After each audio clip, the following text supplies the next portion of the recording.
In Loving Memory by Blackbear. It is 12 songs, 38 minutes long. Blackbear, have we done a Blackbear record on this podcast? Yeah, I feel like we've done an EP. I think we did Misery Lake. Yes. Yeah, the EP last year we did that. Yeah. Trying to remember.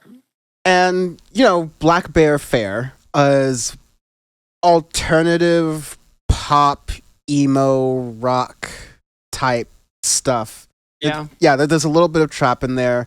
Definitely not for everyone. I think it's a good way that this brings it to a pop level. The genre level qualms that I have with this type of music, where I think the subject matter is very one dimensional and very small. Super dimensional. I could also argue, but while I was listening to it, I could say I could have the same complaints for rap music sometimes, but you just have to know how to find it. This is definitely not going to take you to any new levels of intelligence or thought here. But, there are some songs here that are okay. I think that most of these songs here I could go without, but what do you think? It's okay. I mean, the issue is the genre was cool in 2003. But since then it's so one-dimensional and so stagnant.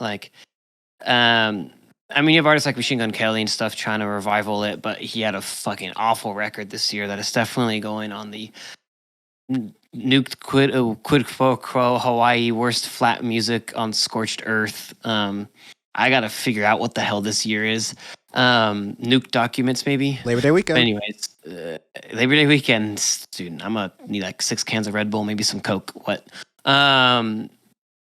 With this record, you get a better version of what MGK was trying to do, and trying to sound blending pop with your emo rock, with your alt rock, and some trap flares and other things. But then you just get very one-dimensional and just stagnant throughout the middle of the record. Except Broken World and Painkiller, all right, just seems like a Three Doors Down song from 2006. Okay, cool. It's just nothing spectacular with it. Production's all right, lyrics are all right, but in the words of Huey Freeman, it just means eh. That's just the record. That's just the record to me. There were some moments of this that I thought had potential, especially surrounding the features. I thought Toxic Energy with Burt McCracken of The Used was a fairly good combination of the two working together. Counterpoint, Go Fuck Yourself with Machine Gun Kelly I felt the worst of both artists. Oh, God, yeah. I was waiting to get to that. Yeah, Go Fuck Yourself, brutally bad. Machine Gun Kelly is just really shit. And it really proves to me, because he had a pretty big fans and stuff here or there, and I was well, let's give him a chance this year, and this record was dog. I was maybe it's just a flop, let's see what happens. And with this feature, it's just bad. The production, the random trap beat you get in the middle of the song as well throws it off. It's just I don't really understand his appeal. I get it. I'm not in the target demographic for his appeal, but I still don't get it, because at one point I was, and I understand some stuff like that, but I still don't get it. Paramore and shit. Yeah, Hollywood Undead, fucking something. Let me a goddamn bone here.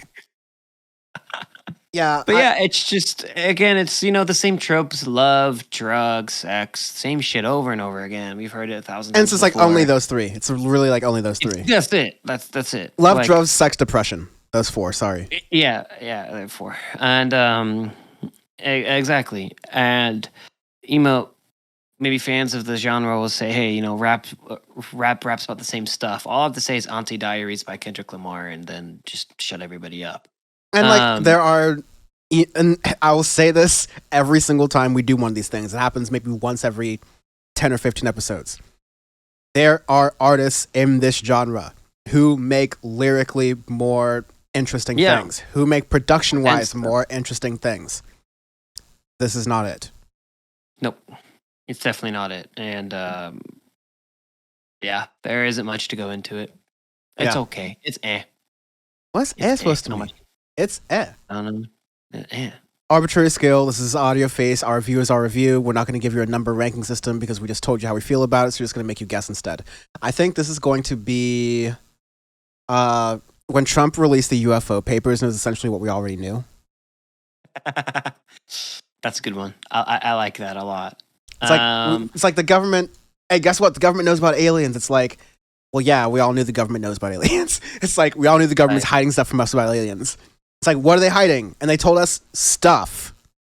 Yeah, but they weren't really clear or specific. They don't know where the aliens are from. Don't have any photos better than what we've already seen. Like, I'm expecting the federal government to have better information than the History Channel. Right. History Channel, like 3 a.m.